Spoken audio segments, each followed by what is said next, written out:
Hello, I got another one of these think on these things, and today I'm actually going to use the verse that comes from think on these things, and it's a bit weird for me. I was planning something completely different, but I really felt that God put this on my heart, so I hope it blesses you all. We're going from Philippians 4 verses 8 through to 9, the only perfect bit of what's going to come next. So, finally, brothers, whatever is true, whatever is honourable, whatever is just, whatever is pure, whatever is lovely, whatever is commendable, if there is any excellence, if there is anything worthy of praise, think about these things. What you have learned and received and heard and seen in me, practice these things, and the God of peace will be with you.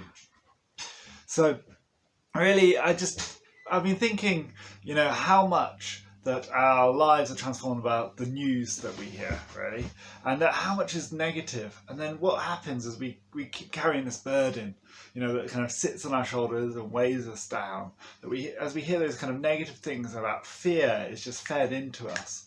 And so I want to say today on that point that if some news, you do have to kind of listen to it, but make sure that doesn't get into your routine or your rhythms of your life.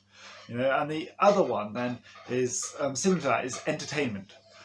When we're kind of separate, we're outside of that community, it can be easy to fill that time with Netflix or Amazon Prime, or all those kind of programs, box sets, DVDs, books, even things where if you don't really trust that director, or you don't trust that author, that when you consume these things, it starts to fill, and it directs, it can actually even change the way your thought patterns and the way your life goes down. Computer games, there's so many things out there which just displays just horrible things.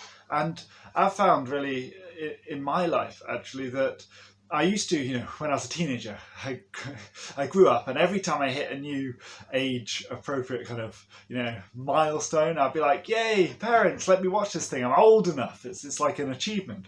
And yet, as I've got even older, I've gone the opposite way now. Now I stopped watching 15s. Now it's like dubious whether or not I try and watch a 12, because what I find in those media outlets, there's stuff in there that just gets under my skin, and there's images that once I've seen, you can't unsee them, and I find myself wish I hadn't spent that time.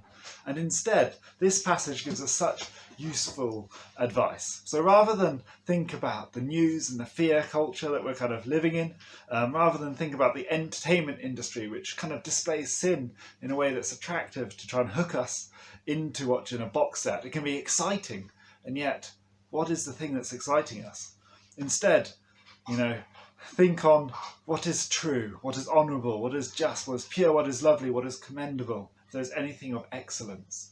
So sometimes that can feel a bit like, well, what are those things? And so the obvious one, as always, speaking to people from church, is Jesus is the right answer. So you can think of Jesus, and that's important, to spend time with him, quiet times alike. But also, I would like to maybe set a challenge. But maybe you can spend some time planning something, an act of kindness to do to someone. Maybe you, plan a surprise way to socially, distantly meet with friends and make them happy. Or for a loved one, have a meal, a surprise meal or something. But if you can think of something that's excellent and something that might generate a sort of, a happiness and joy that is full of the good, the commendable things of life.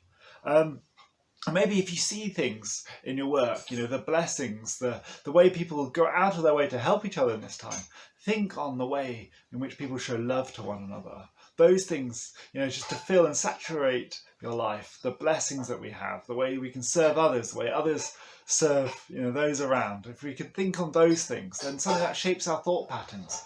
And rather than getting this negative cycle where we kind of feel the weight on our shoulders, we can suddenly realise actually that God has given us many gifts and that he is at work in this situation. And so, those are the things, to think on things that do us good and cut off all that which does us harm. So, have a great day. I hope that blesses you. Bye.